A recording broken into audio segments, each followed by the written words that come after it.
E aqui em Mateus capítulo 5, tem um sermão, é um dos ensinamentos mais, vamos dizer assim, importante no ministério do Senhor Jesus. Mateus capítulo 5, 6 e o 7, o sermão da montanha.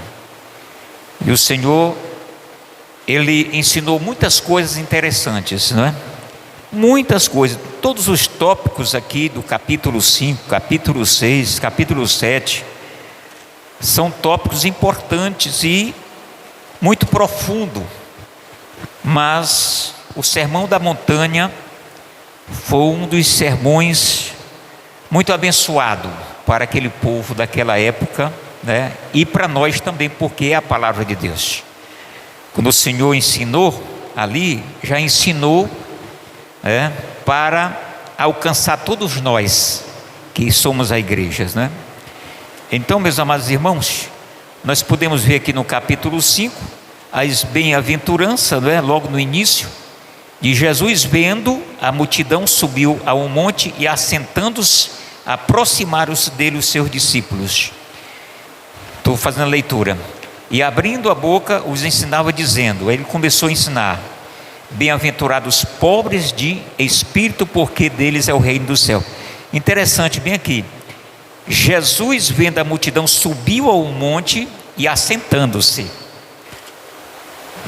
E aqui tem algo interessante, e abrindo a sua boca ensinava dizendo: bem-aventurados pobres de espírito.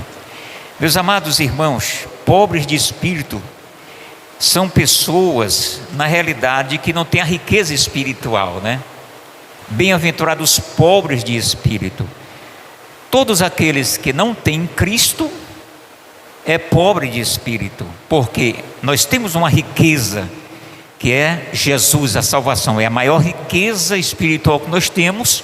Inclusive a Bíblia fala que é um tesouro. A Bíblia também diz assim, lá em Apocalipse, não é? O que a Bíblia diz? Guarda o que tu tens, para que ninguém tome a tua coroa.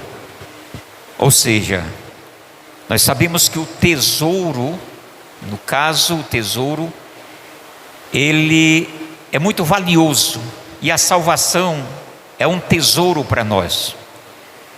Por isso a Bíblia diz aqui: bem-aventurados pobres de espírito. Quem são os pobres? Todos aqueles que ainda não se converteram e são pobres espiritualmente.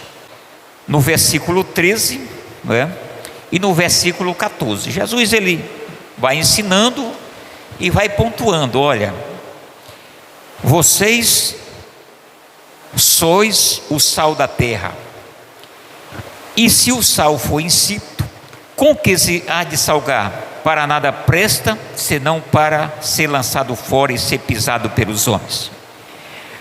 Os irmãos sabem muito bem que o sal, ele tempera, né? Não pode ser salgado e nem pode ser insosso. E naquela época, o sal, ele era muito valioso também. Inclusive, os romanos, eles eram pagos, assalariados até mesmo com sal, porque o sal ele era muito vendável. Só que aqui o Senhor está dizendo que o sal insípido ele não serve para nada. Isso está dizendo o seguinte, que nós como cristãos, nós damos sabor nesta terra. Pode esconder uma cidade edificada sobre um monte, e nem se acende a candeia e se coloca debaixo do alqueiro, mas no velador, e dá a luz a todos que estão na casa. Um cristão verdadeiro, ele é conhecido aonde ele estiver, ele é conhecido pelas suas atitudes, seus comportamentos, Então por isso ele é comparado a uma luz que se coloca em um lugar alto, em um monte, não debaixo da mesa, e aquela luz ela está iluminando todo aquele ambiente, e de longe se vê a luz. Assim é o crente. O crente neste mundo, ele é diferente, e ele é visto pelas suas atitudes, seus comportamentos, a sua maneira de falar, a sua maneira de agir. Então, por isso Jesus, ele ensinando aqui sobre a pessoa que é comparado a uma luz. Por isso diz: assim resplandeça a vossa luz diante dos homens, né?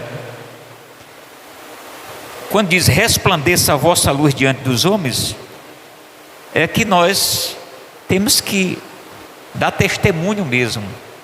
As pessoas têm que ver em nós essa diferença, não fazendo acepção, mas que nós possamos resplandecer, nós sermos cristãos verdadeiros no meio de um mundo todo corrompido, né? O Senhor diz assim: não cuideis que vim destruir a lei ou os profetas, não vim abrogar, mas cumprir. O Senhor Jesus, ele fala para aquele povo da época, também os fariseus que estavam ali, sobre a lei, né? Ele disse: eu não vim, como que se diz assim? Abrogar. Aqui está abrogar, né? Eu não vim tirar a lei, mas eu quero dizer que eu estou cumprindo. Só que ele ensinava além do que eles pensavam, daquilo que eles entendiam. Por exemplo, quando a lei falava de adultério, era o adultério, né, físico mesmo, entendeu? O contato do corpo, pecado mesmo, né? Inclusive era até apedrejado. A mulher era apedrejada, o homem também, era adultério, a sentença era essa aí. Só que Jesus foi muito mais além. Aquele que olhar intencionalmente para uma mulher, se ele pensar, ele colocar na mente, ele também adultera. Então Jesus, ele não ficou olhando só o que estava escrito em Deuteronômio, né? Ele disse: olha, mas também eu sei que existe uma diferença. Aqui tem uma diferença do adultério no corpo e o adultério no pensamento. Existe diferença aqui, viu, irmãos? Pecado e pecado leva à morte, e todo pecado leva ao inferno. Mas existe uma diferença. Qual é a diferença, irmão? É que o pecado no corpo, ele precisa ser confessado mesmo, ele traz escândalo, não é? Traz escândalo. Mas o pecado de adultério na mente, você tem uma responsabilidade com você e Deus. Você só peca se você quiser. Então Jesus, ele colocava a lei. Eu disse: eu vim cumprir, mas deixa eu dizer uma coisa, não é só isso não, porque vocês estão sentenciando o que está escrito, é se adulterar. E se você pensar, você não peca também? Entendeu? Jesus foi assim. Jesus disse: olha, se vocês pensarem também, vocês vão pecar. Por que isso? Porque eles não adulteravam, tá, tudo bem, mas eles adulteravam no pensamento, entendeu? Não, mas é pecado se fizer o ato, na mente não. E Jesus disse: olha, na mente é pecado, né? Os fariseus trouxeram a mulher diante de Jesus, no ato de adultério, disse que foi pego no ato de adultério. Então a lei dizia que era para matar, então era a lei que falava. Mas Jesus, ele sabia e ele veio para cumprir. Só que ali também ele disse: olha, vocês não estão em pecado de adultério, mas vocês têm outro pecado aí. Aquele que não tiver pecado, atira a primeira pedra nela. Então Jesus, ele ensinou o outro lado. Então a lei era olho por olho, dente por dente. Então um camarada adulterasse, ele estava morto. Mas se ele adulterasse no pensamento, no coração, para eles não era o pecado. E Jesus veio e disse: é pecado também. Se a vossa justiça, ou seja, nós que somos cristãos, se nós não damos testemunho melhor do que as pessoas aí fora, o que nós estamos fazendo, né? Então, se a sua justiça não exceder a dos escribas e dos fariseus, não é? Vocês não entrarão no reino de Deus. Então existe uma diferença daqueles que servem ao Senhor e daqueles que não servem ao Senhor. Viste o que foi dito aos antigos: não matarás. mas qualquer que matar será réu de juízo.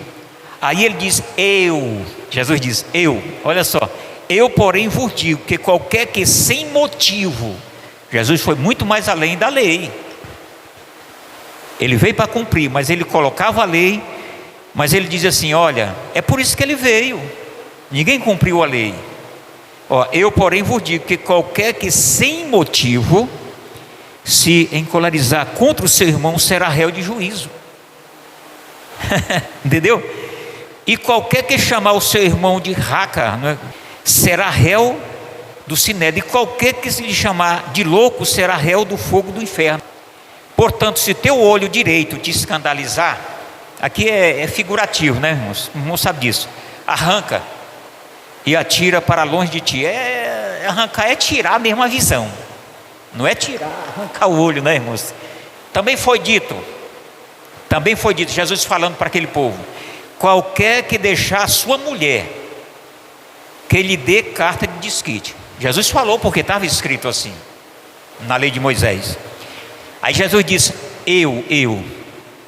Jesus como filho de Deus disse, porém vos digo que qualquer que repudiar sua mulher, e não ser por causa de prostituição, faz que ela cometa adultério, e qualquer que casar com a repudiada comete adultério. Eu porém vos digo que qualquer que repudiar sua mulher, por quê? As mulheres eram repudiadas por qualquer coisa, a não ser por causa de prostituição, aí tem aqui uma coisa, viu? Que aí é a causa do adultério. A questão do divórcio, o divórcio, na realidade, eu sei que existe muitos problemas, existem obreiros que não deram certo, pessoas divorciadas, são servos de Deus, tudo. Existe isso aí. Mas se você for no pé da letra, o Senhor Jesus mesmo falou isso aí, em Mateus, não é? O Senhor falou sobre o matrimônio. Quando os fariseus disseram, é lícito repudiar a sua esposa? Porque Moisés, ele deu carta de divórcio. Ele disse, Moisés, mas no princípio não foi assim. O que Deus une não pôde separar o homem.